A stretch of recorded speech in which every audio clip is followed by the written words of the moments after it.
வாய்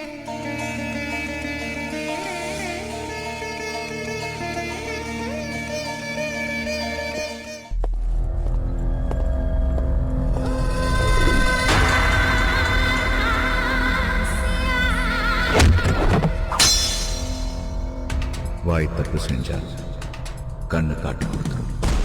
5 million euros கேட்கல, நாங்க ஒத்துக்கிட்டோம். எதிரி கண்ணுக்கு அகப்படாம அடிக்கணும்னா அவன் கண் இமை கடையில் போயிடணும். கேக்குறது கொடுத்துருங்க, உங்களுக்கு எதுவும் ஆக கூடாது. யார் சொன்னாலும் கேட்க மாட்டான். தனக்கு சரின்னு பட்டா அது தப்புனாலும் அதை சரியா பண்ணுவான்.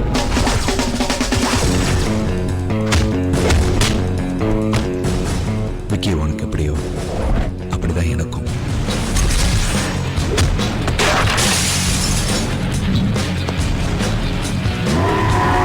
நான் கொடுக்காத அவன் கொடுத்துருப்பா. மரியாதை